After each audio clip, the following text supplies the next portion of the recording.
अस्सलाम वालेकुम जी। मैं जी आपका अज़ीज़, आपका बुज़ुर्ग मलिक सरफराज आपसे मुखातिब हूँ हस्ब मामूल, अकॉर्डिंग टू सिचुएशन, कि जैसी फ़िज़ा जैसे हालात हमारे इलाके में जा रहे हैं। आज कल इलेक्शन इंतखाबात के दिन हैं, तो मैंने चाहा कि मैं अपना छोटा सा लेक्चर आपके लिए डिलीवर करूँ। गो आप सब मुझसे सीनियर हैं और सब मुझसे महारत रखते हैं और माशाल्लाह उधर के लोकल वसनीक हैं और आप बेहतर समझते हैं, लेकिन मेरे दिल में कुछ ऐसी बातें थी जो मैं आप तक आश्कार करना चाहता था। मेरे दोस्तों, मेरे अजीज़ों, हमारे एक अजीज़ ने सवाल किया कि पिंडी गेब अभी तक ज़िला क्यों नहीं बना। तो मुझे बड़ी हैरत हुई इस सवाल पर, क्योंकि इस सवाल का तो साफ़ सुथरा मतलब ये है, क्लियर कट मतलब ये है कि हमारे बाप दादा, हमारे अबौ अजदाद और हम अहलियान पिंडी गेब सदियों ग़ुलामी की ज़ंजीरों में जकड़े रहे। हम में शऊर की कमी थी और हम में ग़ुलामी रची बसी थी और हम लकीर के फ़कीर थे, इसलिए हम दुनिया से पीछे रह गए और दुनिया हमसे आगे चली गई। देखें, हमारे इर्द गिर्द जो इलाके हैं, मसलन जंड है, मसलन तलगंग है, मसलन चकवाल है, इन तमाम इलाकों के लोगों के फितरत में, नेचर में, सोच में, विचार में और हमारे अहलियान पिंडी गेब की बहुत माजरत के साथ सोच में ज़मीन आसमान का फ़र्क है। यही वजह है कि वो बाजी ले गए और हम अभी तक पस्तियों में धकेले हुए हैं। अब मेरे दोस्तों, सियासत एक बड़ा अहम टॉपिक है, बड़ा सेंसिटिव सब्जेक्ट है।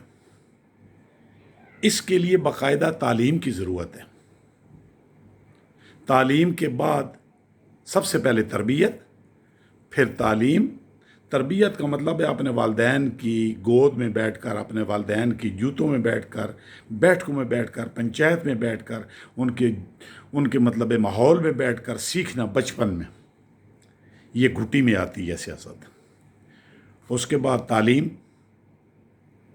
तालीम के बाद तजर्बा।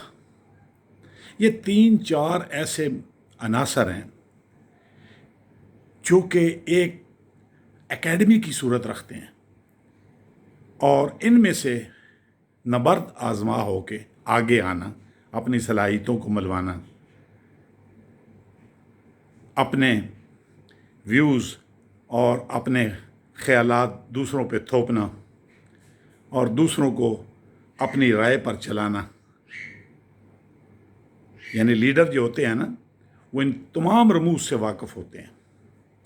लेकिन हमारे यहाँ बदकिस्मती से रिवाज ये है कि जो सबसे बड़ा झूठ बोले,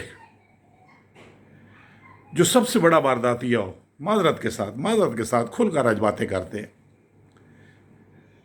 आदमी जी कमाल है, और सो जी बादशाह, वाह वाह वाह वाह वाह। और सबसे बड़ा जो बेवकूफ़ बनाने वाला आवाम को, वो लीडर बनता है। नहीं मेरे दोस्तों, इसमें शफाफियत, इसमें हया शर्म, इसमें तालीम का होना, इसमें तरबियत का होना, इसमें आबा अजदाद का अमल दखल और इसमें खौफ खुदा बहुत ज़रूरी है। 2 मिनट में बात कर देना कि हम सियासत को इबादत समझते हैं, इबादत समझ कर करते हैं, मैं इस चीज़ को नहीं मानता हूँ। आपके हालात सामने हैं। जब इलेक्शन होते हैं, किस तरीके से नारे लगाए जाते हैं कि हम जी तकदीर पलट के रख देंगे, तकदीर बदल के रख देंगे, मायूसियों के बादलों से हम आपको निकालेंगे, कश्ती भंवर में फंसी हुई है, इसको हम साहिल तक पहुँचाएंगे। ये सारे दावों की हद तक ठीक लगता है, लेकिन अमली काम करना बहुत मुश्किल है। इसलिए मेरे दोस्तों, मुख्तसरन बात यह है कि अपने वोट का इस्तेमाल सोच समझ कर करना होगा।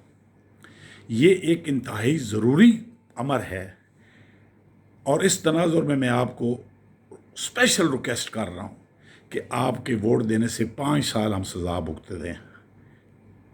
5 साल हम सज़ा भुगतते हैं। उसमें मेरी भी गलती शामिल है, आपकी भी कोताहियाँ शामिल हैं। जब आप अपने वोट का सही इस्तेमाल नहीं करेंगे, नाअहल और नाबलद लोग को वोट दे देंगे, پھر آپ کس چیز کی توقع رکھتے ہیں کہ ہمارا ضلع بن جائے، ہماری فلاں چیز واپس آ جائے، ہمارا فلاں ڈاخانہ ٹھیک ہو جائے، فلاں ہاسپیٹل ٹھیک ہو جائے، فلاں کوچہ بازار ٹھیک ہو جائے؟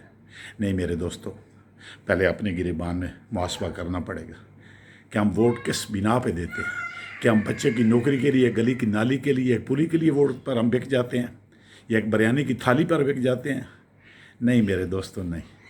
اب حالات کو میزان پر تولنا ہوگا، اور جو آپ کا ضمیر کی عدالت فیصلہ کرے گی، خدا کی قسم وہ عدالت کا فیصلہ سچا ہوگا، کیونکہ ضمیر کبھی جھوٹ نہیں بولتا۔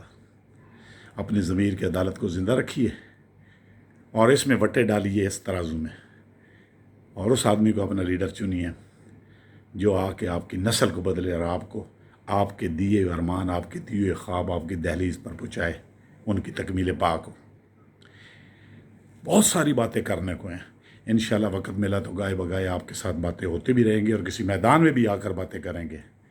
میں دعا کرتا ہوں ملک ریاض شاہد نکا کے چیئرمین پیر محمد قاسم صاحب، ڈاکٹر فاروق منیر صاحب اور ڈاکٹر طاہر جمال صاحب انجری سے ہمارے ساتھ نئے ہمارے ساتھی ملے ہیں، اور اس کے بعد ملک اظہر علی صاحب وارڈ نمبر 3، ملک محمود سلطان، اور ہمارے جناب ملک طاہر روان، اور اس کے بعد ڈاکٹر